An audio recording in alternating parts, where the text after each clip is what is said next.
Welcome back, Bears fans. Draft weekend keeps on rolling. The Chicago Bears are on the clock here at pick 205. And I'm your host, Will DeWitt, and I want to welcome you back to this next episode of the Chicago Audible Draft Experience. I guess that's what we're going to call it now. We're getting kind of delirious here watching the draft board slowly crawl round from round, waiting for the Chicago Bears to get back on the clock. But alas, that time has come. I'm your host, Will DeWitt, and I'm joined by two of my co-hosts, Nicholas Moriano and Brandon Hazlett. Guys, we are waiting the Bears pick to come in. As of right now, it says Seattle's pick is in. Surely the Bears pick will be in soon thereafter. So as we wait, we've been able to watch the board kind of fall for the last couple of hours. I'm curious, do you have a couple of players on your short list at this stage of the draft? And Nick, I want to go over to you first. Well, I was telling you guys before we went live, I'm surprised. Well, surprised and not surprised. I think the Bears could look to add some depth at tight end. And just so happens that the first guy that pops up on the best available of that group is a guy named Tommy Sweeney out of Boston College, 6'5", 251. Seems like a natural pass catcher, catches with his hands. But I've been watching a little tape on him as we've been waiting for this pick to come in. That's just one guy that I've been looking at. Sweeney Tom is Nick's guy. Sweeney Tom. B, how about you? Do you see the Bears continuing to bolster the offense, potentially looking at defense for the first time in this year's draft? I'm curious of who's on your mind. I said I wasn't going to go DB before we went live, but I'm looking at DB right now with Chris Boyd out of Texas. Yeah, 5'11", you're in a 4.4. You're in a 4.440, so I think he'd be a quick, speedy slot corner that Bears could really look at as a serious potential option. He put up 19 reps on the bench press as well. So not only is he fast, he's also strong. So it sounds like a very good all-around athlete. Haven't done a whole lot of homework on him yet. I'm still reading up on him, but I think he'd be a pretty safe pick there to secure the nickel corner. Yeah, we're at that stage of the draft where we're just kind of doing our homework on the fly as the board falls, seeing who's available and what kind of attributes stand out to us. If the Bears do decide to go defense, my short list, I have a couple of names here. Wyatt Ray, an edge player out of Boston College.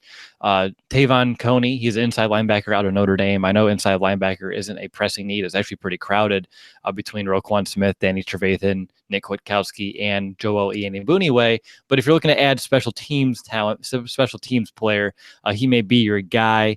And then a cornerback, Montreal Hardage, is also someone who I mentioned in my mock draft. The Bears grabbing him in the 7th round. He is available. He's someone who's a tall, lengthy corner who has really good press coverage, is a really good tackler, and someone else who I believe can kind of contribute on special teams right out of the get-go. And then offense, I did have 6 technically, but my offensive tackle, Isaiah Prince, was taken just a few picks ago at 202 to Miami. So I'm looking at Alex Bars, an offensive guard out of Notre Dame. He has that Harry Hiestand connection. The red flag on him is that he tore his MCL and ACL last year, but before then, he was perceived as one of the best guards in the entire draft class. And then, Nick, just like you, looking at tight end, I have Dax Raymond out of Utah State. He's like a Trey Burton type of tight end, that move guy, a little smaller, but he's one of the fastest tight ends in this draft class. So if the Bears are looking to add more speed to offense, that would be the guy.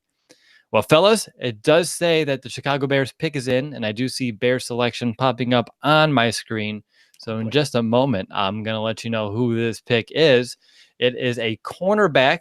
The name is Duke Shelley, corner from Kansas State.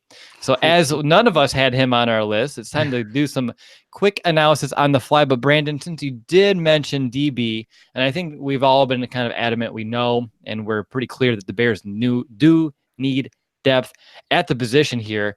Do you believe this was a good time to do it? Well, better now than never, right?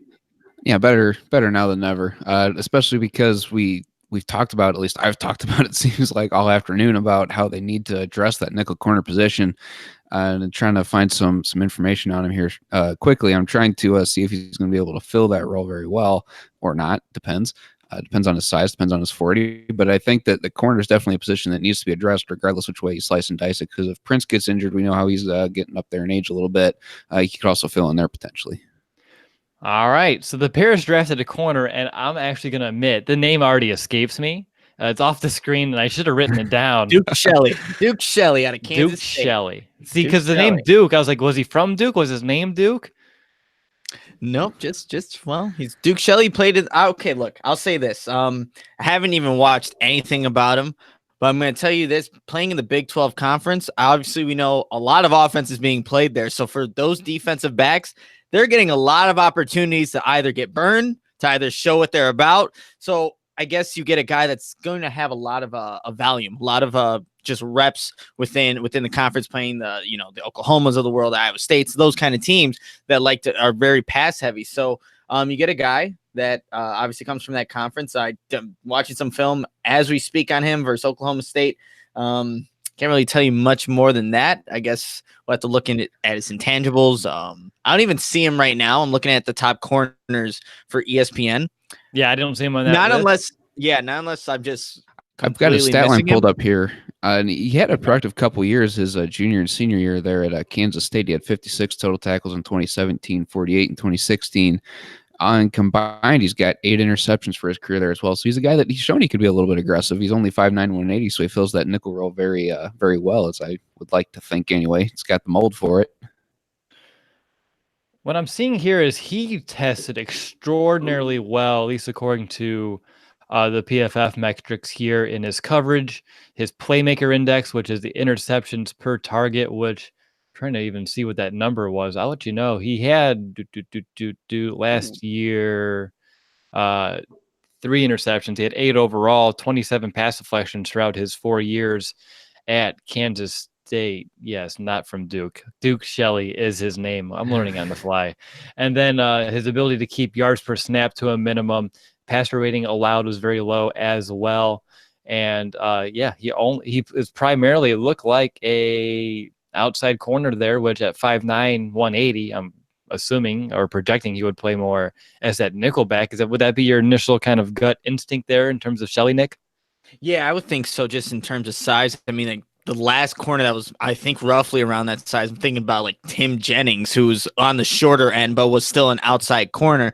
But I think just due to size, I think the best would be to move probably inside. Obviously, we know that Buster Screen has that position right now, but it's always good to have some depth behind that. I was just watching the tape of him against Oklahoma State.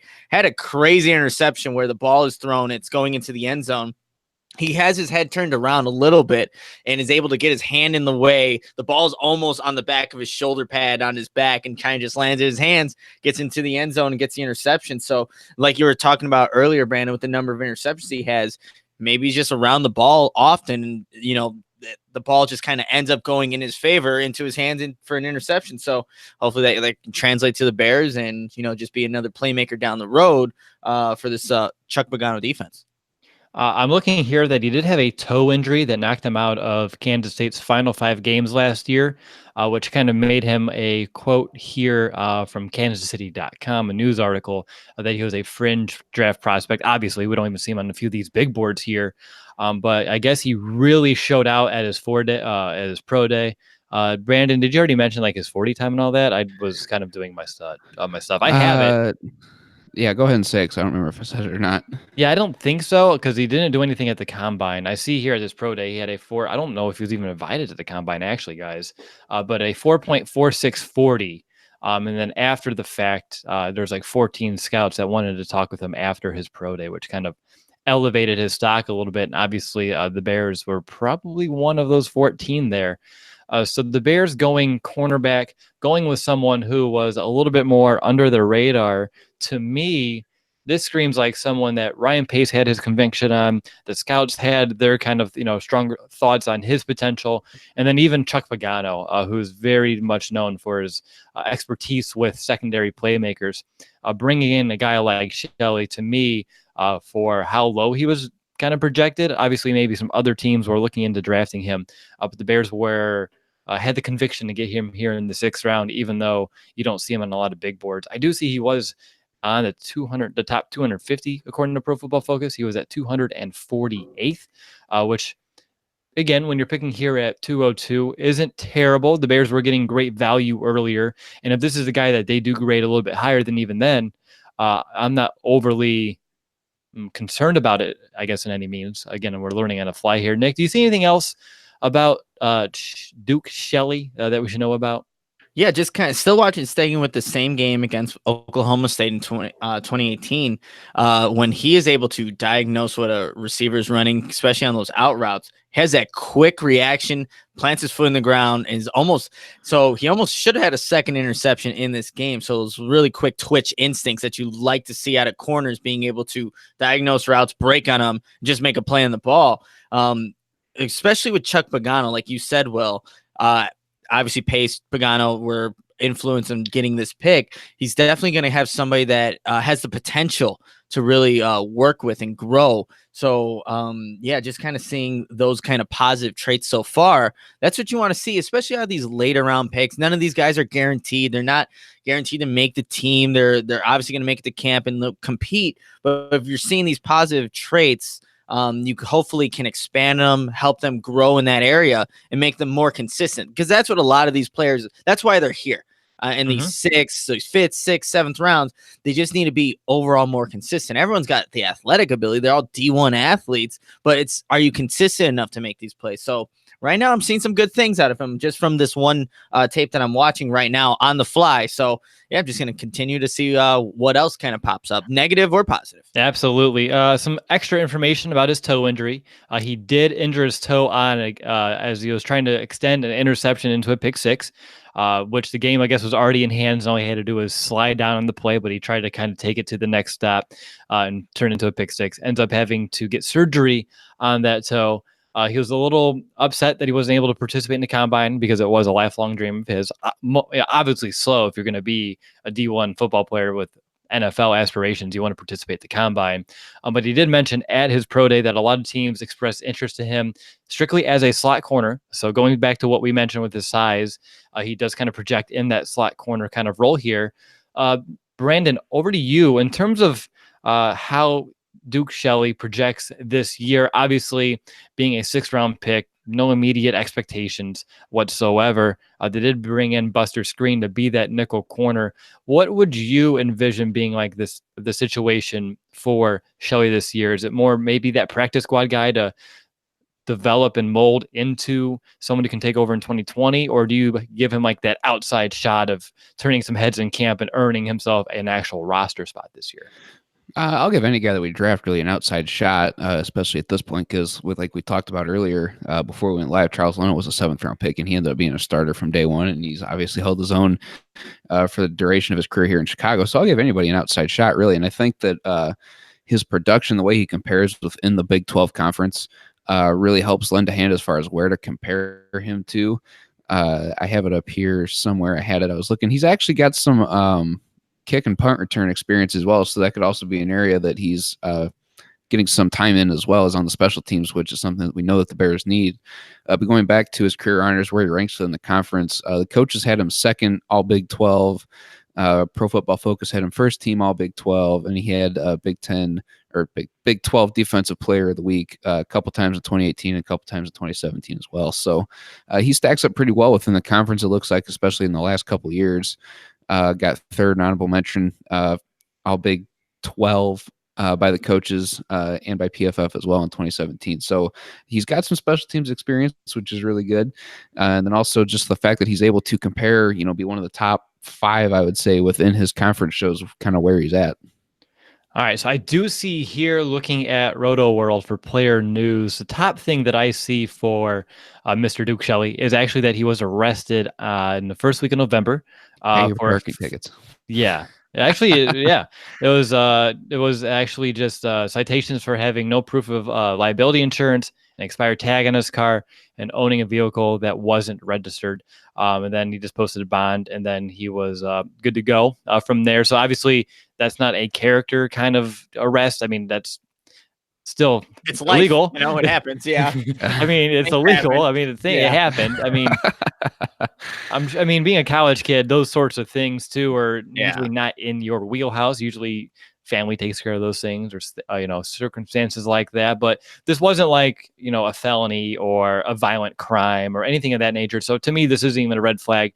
Obviously, for the Bears, we've been talking about bringing in those high character players, and even though you see that maybe he was arrested in November, definitely look into that, or you just heard it from us. Though really nothing that we can. I don't think any 3 of us here are concerned on the podcast. Nick, I'm curious your thoughts about Shelley and just overall. Not, again, I'm trying to use the word, different word besides expectations, but it's the only one that's coming to mind to me right now.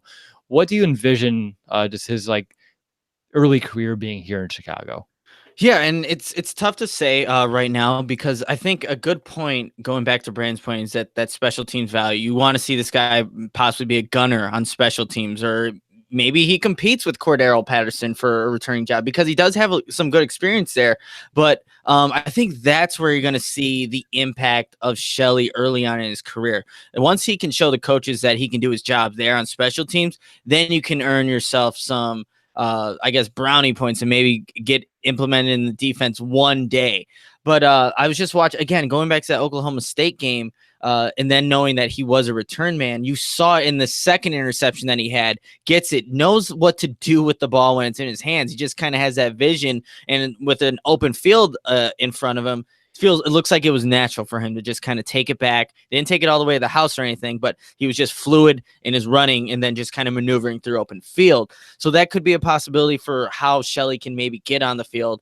I think it's mostly going to be the special teams, unless you do see like a buster screen go down. You're going to have guys step up, obviously. And for that nickel corner spot for the Bears, it's not a very deep position, right? So obviously we want to have Screen be healthy for the longevity of the season. But I think that's where, if he's going to get some playing time this season, it's going to mostly be on special teams, gunner, maybe some return responsibilities. And if there's an injury, then you would maybe implement him as like the nickel corner. Now, what I see here is one thing that he needs to work on is playing up to his speed. Even though he is very athletic and very fast, he doesn't play up to that speed. So he needs to work on that game speed just a little bit. And then really the only negatives I do see is efforts against the run, which at 5'8", I mean, you're not going to see him be a world beater against the run. And then just his overall size and how that translates to the NFL, and how if he stayed outside, that would obviously be highly prone to mismatches. So I don't think that's really overly a big deal as well, especially if the Bears look at him as that nickel guy. I still think, 5'8" is a little short, but we'll see if he can overcome that with some athletic ability here. B, overall, knowing needs, trusting the scouting department, and all of those things combined, do you think this was a right move, or at least the right direction to go corner here? Yeah, because I was wanting corner in the last pick. You so were. I'm glad it was at least addressed. It may not be a guy that we all know very well, but I think that Shelley's a guy that's going to be able to come in and at least compete, and especially in an aggressive system with Chuck Pagano that he runs here. I think that this is a guy who's going to be able to turn some heads a little bit. I've got a little more hope. He has shown that he can be productive in the last couple of years. You could kind of see in his production level that he doesn't quite play up to speed like you were talking about, Will. Only finished with 32 tackles last season. So I think that there's some good things, but also, with every player, especially that we get down here, there's some more negative things that can come to light. Yeah, at this point, you're really banking on upside, and I think that's what the Bears are doing here. Again, with the athletic ability, it's not an immediate need by any chance. They brought in Screen for a reason. I believe what Nagy said, he's one of the best slot corners in the NFL, so they do have faith in him to at least hold that position for, at the very minimum, a season, and then it gives you someone that you can develop in-house, coach up. I don't think he brings any immediate special teams value, which to me may be my one knock on this pick, is that if you're drafting someone, you would like to have them have that special teams value. But there are some smaller people who can contribute on special teams on this team. Think of like DeAndre Houston Carson. Just one example that comes to mind. So potentially he could. I just have to kind of see it and wait to training camp to see exactly what they're even envisioning his role to be in the third phase. But Nick, this is going to be an impossible question, but do you have any best case, worst case for him? I mean, best case, right? He makes a team. I think that would be a best case scenario. There's a lot of these later round picks that just don't end up making it. They end up their one chance is getting into camp, not being able to, I guess, live up to their draft stock, which is not very high, obviously being a 6th round pick. But I guess best case scenario, he finds himself some kind of role in this team, and it could be a practice squad player for a couple of years. That definitely could be an option. As long as he's a guy that will, compete hard in camp, make the players around him better. Because look, honestly, I don't expect this guy to make any contributions to this defense. And if anything, it would be like maybe a special teams role, but it'd be very minimal. They have guys already at those positions. So the best case scenario, he's not some guy that gets drafted and then is now looking for another team by the end of the summer. So that would be the best case. Worst case, he is that guy. All right. I think that's more than fair at this point. I did come across one other nugget, is that he was kind of seen as the coach out there for that secondary on the field. So obviously he has the football smarts, the football IQ. And again, as much as you're looking for people at this stage of the draft with the athletic upside, if you compare that with smarts and intelligence and IQ and awareness, to me, that's an added benefit for sure. Brandon, I think it's time to just grade this pick. I don't know if we're going to find anything else on Duke Shelley. See, I'm actually getting the name now, so that's exciting. Here at this stage, again, we're going to be recapping the draft later on, actually in the week with some time to digest it. But for our initial analysis, I think we're about dry here. So if you had to grade this pick, what would it be? I'm going to give it a B minus. It's one that addresses a team need, I think. So that's the reason why this comes up. Otherwise, it'd just be an average grade at a C, because it's good that he doesn't show up in the news, but his stat line, his production line also doesn't show up very much. So it's a good pick because it addresses need. It'll help fill the depth there at cornerback. But as far as a quality player, I'm without seeing much tape, I'm not sure exactly what he brings and be able to give a more accurate grade at a later date. But I think a B minus, just because it mostly addresses a need, is a fair grade. All right, Nick, how about yourself? That's a good question. I think I'll stay in the B range because it was a position that I thought the Bears would address at some point in the draft. I guess just with not knowing much about him, we're watching the tape on the fly, kind of diagnosing what he's about, who he is as a person, what he can bring to the table as the Bears. I'll give it a B. Like I said, it's a position that I thought would be drafted. It's a position that the Bears, I think, could have used more depth at. And Shelley could, surprise us and be more than what we were initially thinking right now. So I'll give it a B for now. Yep. I'm actually at the same boat, guys. Again, I'm going to give it a B because it's not like someone who fell and it's tremendous value. It actually is someone that, at least according to a few big boards, the Bears did quote unquote reach for. But again, I'm going to trust the evaluators here, trust the Bears scouting department, Ryan Pace, Coach Pagano, making this decision, having conviction that this is someone who they want on their football team. There's a reason why they want him. He actually was another player that did make a top 30 visit to the Bears, and all three of the Bears picks so far have been players that made those visits. So obviously they've done their homework. They know what they're getting here in Shelley, and I think from here, I don't understand why we wouldn't have any trust that this pick is one that has potential for panning out. And again, like you said, Nick, best case, he's on this team.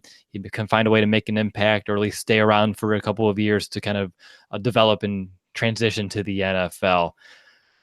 All right. Well, it looks like we have about 12 picks left before the Bears, if not maybe 13, 14. Math is hard on the fly as I'm trying to peer over to my TV. So I think the best would be to call a timeout, regain, get some water, have another snack, and come right back on live to finish round 7 with back-to-back picks here. Well, not back-to-back, but close enough to stay on the stream for at least both of those picks. So I'm going to call that an episode. Thanks for everyone who here watched live. Thanks for everyone who's listening to the podcast as well. We'll be back for one more reaction and analysis episode here throughout the NFL draft weekend. But until then, it's going to be a matter of probably like 30 minutes. But relax. And of course, bear down, Chicago.